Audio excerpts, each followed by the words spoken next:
एक जंगल में राजू और राधा अपने दो बच्चों के साथ रहती थी। एक का नाम था गोलू और एक का नाम था गुड़िया। गोलू अपनी बहन से बड़ा था और गुड़िया गोलू से छोटी थी। राजू और राधा दोनों ही अपने बच्चों को खूब ख्याल रखते थे।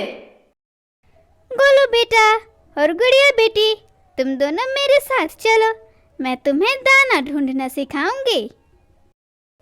मम्मा, मुझे दाना ढूंढने की क्या जरूरत है? मुझे तो आप लोग भोजन देते ही हो, फिर मैं क्यों इतनी ज्यादा मेहनत करूं? गोलू बेटा, अगर तुम भोजन ढूंढना नहीं सीखोगे तो भविष्य में कैसे आगे बढ़ोगे? जब हम लोग बूढ़े हो जाएंगे तो हमें दाना लाकर कौन देगा? और जब तुम्हारी शादी हो जाएगी तो तुम्हारे बच्चों को कौन खिलाएगा? गोलू बेटा, दाना ढूंढना तो बहुत जरूरी है, वरना फिर भूखे ही मरोगे। इसीलिए दाना ढूंढने के लिए सीखना बहुत जरूरी है। अब चलो हमारे साथ जंगल में। मम्मा पापा, मैं भोजन ढूंढने नहीं जाऊंगा, मुझे नहीं सीखना है। अब आप लोग जाओ, मुझे आराम करना है, मुझे परेशान मत करो। गोलू बेटा, आराम कितना करोगे तुम? सुबह से आराम ही तो कर रहे हो। गोलू, अगर भोजन ढूंढना नहीं सीखोगे तो तुम अपने बच्चों को क्या खिलाओगे? अपनी पत्नी को क्या खिलाओगे? कैसे अपना पेट पालोगे?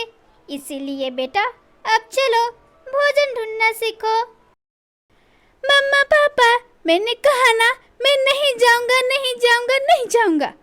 फिर क्यों मुझे परेशान कर रहे हो? अगर मुझे परेशान करोगे तो मैं घर से भाग जाऊंगा और फिर कभी वापस नहीं आऊंगा। राधा, चलो हम लोग, रहने दो अब गोलू को। गोलू को कोई भी कुछ भी नहीं बोलेगा भोजन ढूंढने के लिए। अब हम लोग चलो। राजू, राधा और गुड़िया सभी जंगल में भोजन ढूंढने चले जाते हैं। इधर गोलू भी घर में अकेला था और अकेले अकेले सोच रहा था। थोड़ी देर में चमेली भी आती ही होगी नदी पर। जब मैं उससे मिलूंगा तो उसे मैं गुलाब का फूल दूंगा। आज तो मैं उसे खुश ही करके रहूंगा, वरना इतनी खूबसूरत चिड़िया मेरे हाथ से निकल जाएगी। अच्छा रे बाबा, अब मैं चलता हूँ चमेली से मिलने। इतना बोलकर गोलू नदी पर चला जाता है और चमेली का आने का इंतजार करने लगता है। फिर थोड़ी बाद उधर से चमेली भी आ जाती है। अरे चमेली, तुम इतना देर क्यों लगा दिए? मैं तो तुम्हारा कब से इंतजार कर करके थक गया हूँ और तुम हो के बस इंतजार ही कराते रहती हो। अरे गोलू जी, दरअसल मेरे पापा जी नहीं आने दे रहे थे, उन्होंने तुमसे मिलने को मना किया है। गोलू जी, आखिर मैं बिना शादी किए आपसे कब तक मिलूंगी? आज मैं आपसे यही बोलने आई हूँ, अगर कल आप मुझसे शादी नहीं करोगे तो मुझे भूल जाओ। अच्छा, अब मैं चलती हूँ। अरे चमेली, रुको तो सही। अच्छा, मैं आज ही अपने मम्मी पापा से बात करूँगा, तुम नाराज मत हो। मैं तुमसे बहुत ज़्यादा प्यार करता हूँ, मैं तुमसे ज़रूर शादी करूँगा। हाँ हाँ, बस जुमले बोलते जाओ, जुमलेबाज की तरह, और करना कुछ भी नहीं है। कब से तो बोल ही रहे हो, आज बात करूँगा, कल बात करूँगा, न जाने कब बात करूँगा, लेकिन करना कुछ भी नहीं है। तुम बस जुमलेबाजी करो। अब मैं चलती हूँ, भूल जाना मुझे। चमेली, रुको तो सही, तुम नाराज मत हो। मैं हूँ ना, मैं आज ही अपने घर पे बात करूँगा, कल तुम तैयार रहना शादी के लिए। अच्छा, अब मैं चलता हूँ और तुम भी अपने घर जाओ। फिर गोलू वहाँ से अपने घर के लिए उड़ता है और चमेली भी अपने घर चली जाती है। अरे बाप रे, अभी तक तुम मम्मी पापा भी घर पर नहीं आए हैं, न जाने कब आएंगे। पता नहीं चमेली से मेरी शादी कराएंगे कि नहीं। हे ऊपर वाले, मेरी शादी करा दे रे बाबा, वरना इतनी खूबसूरत चिड़िया मेरे हाथ से निकल जाएगी। नहीं नहीं, मैं ऐसा नहीं होने दूंगा, मैं मम्मी पापा को जरूर मना कर ही रहूंगा। गोलू अपने आप से इसी तरह बातें कर ही रहा था कि उधर से गोलू के मम्मी पापा और गुड़िया सभी भोजन लेकर आ जाते हैं। अरे गोलू बेटा, तुम तो कह रहे थे तुम्हें आराम करना था, फिर यहाँ खड़े होकर टुकुर टुकुर क्या देख रहे हो? पापा जी, मुझे आप लोगों से बहुत जरूरी बात करनी है। हाँ हाँ बोलो गोलू बेटा, तुम्हें क्या जरूरी बात करनी है हमसे? पापा जी, मैं चमेली से शादी करना चाहता हूँ, मेरी शादी करा दीजिए आप लोग। गोलू बेटा, तुम सठिया गए हो। अरे भला तुम्हारी शादी की उम्र ही क्या है जो तुम्हारी शादी करा दूं? ना भोजन ढूंढने आता है और ना कोई काम करने आता है। शादी करके क्या खिलाओगे चमेली को? मम्मा, मैं ये सब कुछ भी नहीं जानता, बस मुझे शादी करनी है। अगर आप लोग मेरी शादी नहीं करोगे तो मैं मर जाऊंगा और घर से भाग जाऊंगा। पापा जी, मेरी शादी करा दो बस, वरना मैं खुद से ही शादी कर लूंगा। गोलू, ये तुम कैसी बातें कर रहे हो? क्या तुम्हें जरा सा भी अकल नहीं है? ठीक है गोलू बेटा, तुम्हारी जैसी मर्जी, तुम वैसा करो। अब हम लोग कुछ भी नहीं तुम्हें बोलेंगे और ना ही कुछ समझाएंगे। सुबह होते ही गोलू जिद करके चमेली से शादी कर लेता है और इसी तरह कुछ महीने बीत जाते हैं। कुछ महीने बीत जाने के बाद एक दिन चमेली बोलती है, गोलू जी, आपको तो दाना ढूंढने बिल्कुल भी नहीं आता है और मैं इतनी मेहनत करके भोजन लाती हूँ, वो भी इन बुड्ढों को खिलाने में मेरा भोजन खत्म हो जाता है। अब बस मैं इन सभी को नहीं खिला सकती हूँ। ऊपर से एक जवान बेटी भी है जिसकी शादी की जिम्मेदारी भी है। इतना मैं सब कुछ नहीं कर सकती हूँ। आप जाकर बोल दीजिए अपने माँ बाप को ये घर छोड़कर सभी चले जाएं, वरना मैं सभी को जहर खिला दूंगी और सबको जान से मार दूंगी। अरे अरे चमेली मेरी जान, तुम नाराज मत हो, मैं हूं ना, मैं सभी को घर से बाहर निकाल दूंगा, बस तुम नाराज मत हो। इसी तरह दोनों बात ही कर रहे थे कि राजू उनकी बातें सुन लेता है और वो चुपचाप वहां से जंगल की ओर भोजन लाने चला जाता है। राजू के दिल दिमाग में तो वही एक बात चल रही थी। वो उड़ते उड़ते एक नदी के किनारे पहुंच जाता है और वहां जाकर बैठकर अपने आप से बातें करने लगता है। हे ऊपर वाले, ये तूने क्या किया? मेरी ऐसी किस्मत कि मेरा ही बेटा घर से बाहर निकालने में लगा है। काश मैं उसके जितना पूरा करता तो ऐसी हालत न होती। अगर हम सभी को घर से बाहर निकाल दिया तो हम लोग कहाँ जाएंगे? और अभी तक गुड़िया की शादी भी नहीं हुई है। अब मैं क्या करूं? अब मैं कैसे जीऊंगा? हे ऊपर वाले, मुझे बचा ले। खैर, अब मैं घर चलता हूँ। इसी तरह राजू सोच सोच कर परेशान था। वो टेंशन में उड़ रहा था, इसीलिए आगे एक बड़ा सा पेड़ से टकराकर नीचे गिर जाता है और उसकी वही मौत हो जाती है। मम्मा और गुड़िया, पापा जी की मौत हो गई है। पापा जी एक पेड़ से टकराकर नीचे गिर गए और उनकी मौत हो गई है। इसीलिए मम्मी जी अपनी बेटी को लेकर यहाँ से हमेशा हमेशा के लिए घर छोड़कर यहाँ से चली जाइए। यहाँ आप लोगों का बोझ नहीं उठा सकते हम लोग। चमेली बहू, ये तुम क्या कह रही हो? अपनी जुबान पर लगाम लगाओ। मम्मा, चमेली सही कह रही है, यहाँ से चली जाओ, हम लोग आपका बोझ नहीं उठा सकते हैं। गोलू बेटा, जब तुम्हारे बाप नहीं रहे तो हम लोग तुझ पर बोझ बन गए। कुछ तो शर्म करो, ऐसी बातें करते हो। तुम जब छोटे थे तो हमने तुझे कभी बोझ नहीं समझा, तुझे प्यार से रखा, पढ़ाया लिखाया, शादी कराई, और अब जब हमारी बारी आई तो मैं बोझ बन गई। हाय रे मेरी फूटी किस्मत, ना जाने किस अनाड़ी औलाद से मुझे पाला पड़ गया। मामा, अब ज्यादा बकवास मत करो। गुड़िया को लो और यहाँ से हमेशा हमेशा के लिए इस घर से बाहर निकल जाओ, वरना मैं तुम दोनों को बहुत मारूंगा। गोलू जबरदस्ती अपनी बहन और माँ को घर से बाहर निकाल देता है।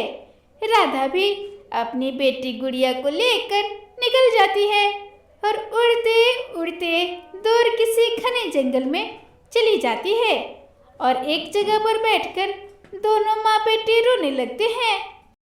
मम्मा मम्मा, आप मत रोइए, मैं हूँ ना अभी। मैं आपको कभी अकेला छोड़कर नहीं जाऊंगी। मम्मा, अब आप रोना बंद कर दीजिए और जिंदगी में आगे बढ़िए। हम दोनों एक दूसरे का सहारा बनेंगे मम्मा। हाँ गुड़िया बेटी, अब हम दोनों ही एक दूसरे का सहारा हैं। बस ईश्वर से यही दुआ है, ऐसा बेटा किसी को न दे। अपना बेटा होकर पराया हो गया। फिर दोनों माँ बेटी अपने दुखों को भुलाकर जिंदगी में आगे बढ़ने की कोशिश करते हैं।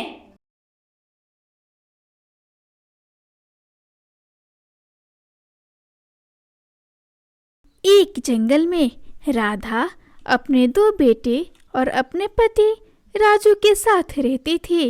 राधा के बेटे का नाम सोनू और मोनू था। सोनू बड़ा बेटा था और मोनू छोटा बेटा था। बच्चों, अब तुम लोग बड़े हो गए हो। अब तुम दोनों को जंगल से भोजन लाना होगा। मगर मम्मा, हमें तो भोजन ढूंढने आता ही नहीं है। हम लोग भोजन कैसे लाएंगे? बच्चों, तुम दोनों चिंता मत करो। चलो, हम लोग जंगल में भोजन ढूंढने चलते हैं। राधा और राजू अपने दोनों बच्चों को लेकर जंगल की ओर चली जाते हैं। ऐसे ही थोड़ी देर उड़ने के बाद एक जगह जमीन पर ढेर सारे अनाज दिखाई पड़ते हैं। ये देखकर सोनू बोलता है, मम्मा पापा, वो देखो, वहाँ जमीन पर ढेर सारे अनाज पड़े हुए हैं। चलो, चलकर हम लोग अनाज खाते हैं। सोनू बेटा रुको, वो अनाज हम लोग नहीं खा सकते हैं। हाँ बच्चों, वो देखो, वो अनाज एक ही जगह पर है और आसपास एक भी पक्षियाँ नहीं है। इसका मतलब ये कि किसी शिकारी ने जाल बिछाया है। अब यहाँ से हमें सुरक्षित चलना होगा। हाँ बेटा, हमें आसपास के हो रहे हलचल का भी ध्यान रखना पड़ता है, वरना फिर हम किसी मुसीबत में फंस सकते हैं। अब यहाँ से चलो, हम लोग भोजन के लिए आगे चलते हैं। ठीक है मम्मा, अब हम लोग भोजन के लिए आगे चलते हैं।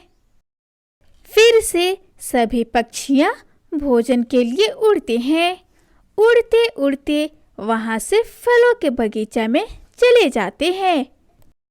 मम्मा पापा, यहाँ तो बहुत मीठे मीठे फल हैं।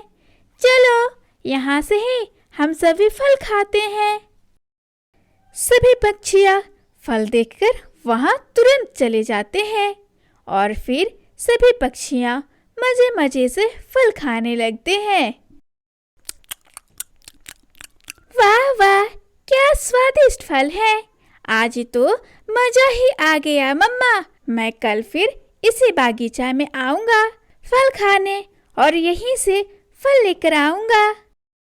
हाँ बेटा, ठीक है, ये जंगल भी सुरक्षित है। सभी पक्षियाँ मजे मजे से फल खाकर वहाँ से घर आ जाते हैं। इसी तरह रात से सुबह हो जाती है। सोनू बेटा और मोनू बेटा, जाओ, तुम लोग भोजन ढूंढ कर आओ। ठीक है मम्मा, अभी हम दोनों भाई जाते हैं और भोजन ढूंढ कर लेकर आते हैं। फिर सोनू और मोनू घर से भोजन के लिए निकलते हैं। वे दोनों भाई सीधा उसी फलों के बागीचा में चले जाते हैं। उस फलों के पेड़ पर पहले से ही 2 बहनें फल खा रहे थे। मोनू भाई, ये दोनों कितनी ज्यादा सुंदर पत्नी है। मेरे कहने का मतलब है कितनी ज्यादा सुंदर पक्षियां हैं। चलो, इनसे हम दोस्ती करते हैं। हेलो भाई। सुंदर पक्षी, क्या नाम है आपका? क्या आप अपना नाम बता सकती हो? अरे हाँ, क्यों नहीं बता सकते। मेरा नाम चमेली है और ये मेरी छोटी बहन चंपा है। अरे वाह, कितना अच्छा नाम है, चंपा। और चमेली जी, क्या आप लोग इस बगीचे में रोज दिन फल खाने आते हैं? हाँ सोनू जी, हम लोग इस बगीचे में हर दिन भोजन खाने आते हैं। चमेली, क्या तुम मुझसे दोस्ती करोगी? अरे हाँ हाँ, क्यों नहीं, आज से हम सब दोस्त हुए। अच्छा, अब हमें चलना चाहिए, मम्मी पापा हमारा इंतजार कर रहे होंगे। फिर सभी पक्षियाँ फल लेकर अपने अपने घर आ जाते हैं और इसी तरह रात से सुबह हो जाती है। सोनू, मोनू, चंपा और चमेली सभी हमेशा एक दूसरे के साथ मिलते जुलते रहते थे और इसी तरह कुछ महीने बीत जाते हैं। फिर एक दिन चमेली सोनू से बोलती है, सोनू जी, आखिर अब हम लोग इस तरह कब तक मिलते जुलते रहेंगे? अब हमें शादी कर लेनी चाहिए। हाँ मोनू जी, अब बहुत गर्मी का मौसम आ गया है, इतनी कड़ी धूप में मिलने नहीं आऊंगी मैं, इसीलिए अच्छा होगा हम सभी शादी कर लें। हाँ हाँ, आज ही बात करेंगे हम लोग अपने मम्मी पापा से, कल शादी करने के लिए तैयार रहना। हाँ चमेली, कल शादी के लिए तैयार रहना, हम लोग बारात लेकर कल ही आएंगे। अच्छा, अब हम लोग चलते हैं, तुम लोग भी अपना घर जाओ। फिर सभी पक्षियाँ अपने अपने घर आ जाते हैं। घर आते ही दोनों भाई अपने मम्मी पापा से बात करते हैं और आखिर में उनके माँ बाप भी मान जाते हैं और फिर इसी तरह सुबह हो जाती है।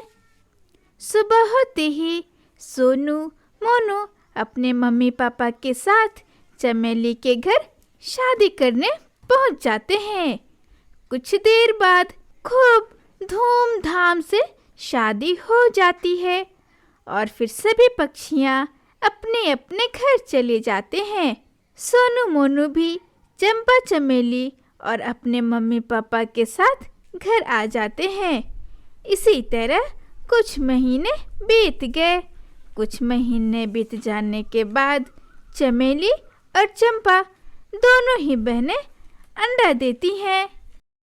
चंपा बहू और चमेली बहू, तुम दोनों ने इस घर को खुशियों से भर दिया है। ये अंडा कुछ ही दिनों में फूट जाएंगे और इसमें से बच्चे बाहर आ जाएंगे। हमारे बुढ़ापे की खुशियाँ तुम दोनों ने दे दी हमें। हाँ माँ जी, हम सभी भी बहुत खुश हैं। इसी तरह कुछ दिन बीत गए। कुछ दिन बीत जाने के बाद उन दोनों के अंडे टूट जाते हैं और उसमें से बहुत ही प्यारे प्यारे बच्चे बाहर निकलते हैं। सभी बच्चों को देखकर बहुत खुश थे और फिर कुछ दिन बीत जाते हैं। तभी एक दिन चमेली अपने सास से बोलती है, माँ जी, मैं और चंपा बच्चों को बाहर लेकर जा रहे हैं। इन्हें भी जंगल की सैर करना सिखाना होगा, इसीलिए इन लोगों को बाहर लेकर जा रहे हैं हम लोग। हाँ बहू, ले जा, इसमें पूछने की क्या बात है, लेकिन घर जल्दी ही आ जाना। बच्चों के साथ ज़्यादा देर तक बाहर मत रहना। फिर चंपा और चमेली अपने बच्चों को लेकर पास के जंगल में चले जाते हैं। बच्चे पहली बार जंगल में उड़ रहे थे। वे भी बहुत खुश थे। बच्चे उड़ते उड़ते थक गए थे, इसलिए उन्हें प्यास लग गई थी। चंपा और चमेली एक नदी के पास जाते हैं। वहां पर देखते हैं कि चंपा की पड़ोसन मेरीगोल्ड पहले से ही पानी पी रही थी। अरे चंपा चमेली, तुम दोनों अपने बच्चों के साथ यहाँ क्या कर रही हो? हम लोग यहाँ अपने बच्चों को घुमाने लाए थे। घुमा लो, वैसे भी तुम लोग तो घर का सारा काम भी करती हो, बच्चों की इतनी केयर भी करती हो, और तुम्हारी सास महारानी की तरह हुक्म ही चलाते रहती है। इसी तरह सभी पक्षियाँ आपस में बातें करते रहती हैं। मेरीगोल्ड चंपा और चमेली को उसके सास के खिलाफ बातें बोलकर बहका देती हैं। फिर सभी पक्षियाँ अपने अपने घर चले जाते हैं और इसी तरह शाम से सुबह हो जाती है। अजी मोनू जी, आप अपने माँ बाप को इस घर से बाहर निकाल दीजिए। अब मैं उनकी देखभाल नहीं कर सकती। मैं अपना बच्चा देखूंगी कि उनकी सेवा करूंगी। हाँ सोनू जी, अब हम लोग से इतना ज़्यादा काम नहीं होगा। अगर अपने माँ बाप को इस घर से नहीं निकालेंगे तो हम लोग ही अपने बच्चों को लेकर यहाँ से हमेशा हमेशा के लिए चले जाएंगे। चंपा और चमेली की जिद से सोनू मोनू अपने माँ बाप को घर से बाहर निकाल देते हैं और अपने घर का दरवाज़ा बंद कर लेते हैं। राजू जी, अब हम लोग कहाँ जाएंगे? हमारे पास तो कोई घर भी नहीं है। राधा, चलो यहाँ से, बच्चों की खुशी इसी में है। तो अब हम लोग यहाँ से चलो, कहीं और घर बना लेंगे, तुम चिंता मत करो। फिर दोनों वहाँ से चले जाते हैं। उड़ते उड़ते दूसरे जंगल में पहुँच जाते हैं और वहाँ दोनों अपने लिए एक छोटा सा घर बना लेते हैं। इसी तरह कुछ महीने बीत जाते हैं। इधर चंपा और चमेली दोनों बहनें आपस में झगड़ा कर रही थी। तभी सोनू बोलता है, बस करो सभी आपस में झगड़ा करना। जब से इस घर से मैं अपने माँ बाप को निकाला हूँ, तब से इस घर की खुशी ही चली गई है। माँ बाप के बिना ये घर घर नहीं रहा, नरक बन गया है, नरक। ना जाने मेरी अक्ल को क्या हो गया था उस दिन, जब मैं बड़ा बेटा उनके साथ बुरा कर बैठा। अगर आज इस घर में होते माँ बाप तो झगड़ा नहीं होने देते, सभी को समझा कर रखते।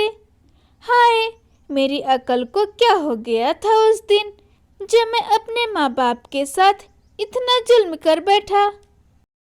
हाँ सोनू भैया, इन दोनों चुड़ैलों की अकल भैंस चढ़ गई है, हमेशा आपस में झगड़ा ही करती रहती है। सोनू भैया, अभी भी देरी नहीं हुई है, चलिए मम्मा पापा को मनाकर इस घर में लाते हैं। माँ बाप के बिना ये घर नरक बन गया है, चलो भैया। हाँ सोनू जी, सही कह रहे हैं आप। जब हमसे गलती होती है तो हमें समझाने वाला कोई नहीं है, जिससे हम उलझकर आपस में ही झगड़ा करने लगते हैं। चलिए हम सभी मिलकर मम्मी पापा को मनाएंगे और वापस घर में लेकर आएंगे। माँ बाप के बिना ये घर बहुत अधूरा है। फिर सभी पक्षियाँ राजू और राधा के पास आ जाते हैं। मम्मी पापा, हम सभी आप लोगों को लेने आए हैं, हमें माफ़ कर दीजिए मम्मी पापा। हमने दूसरों के बहकावे में आकर हमने गलती कर दी, हमें माफ़ कर दीजिए। हाँ मम्मा, जब से आप लोग घर छोड़कर आए हो, हम लोग कभी भी सुखी से नहीं रह पाए हैं। जब देखो सब आपस में झगड़ा ही करते रहते हैं। मम्मा, हम सभी को माफ़ कर दो और घर चलो। हाँ माँ जी, हमें भी माफ कर दीजिए और घर चलिए। जब से आप दोनों घर से आए हो तब से वो घर घर नहीं रहा, नरक बन गया है। आप लोगों के बिना घर नहीं लगता वो।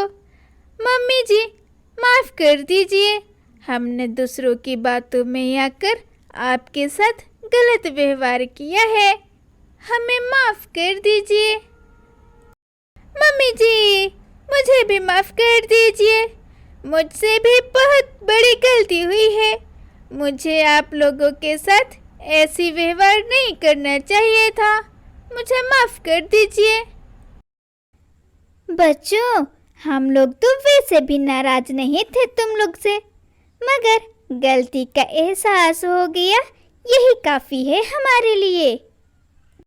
देखा राधा, अपने तो अपने ही होते हैं। चलो बच्चों के साथ घर चलते हैं।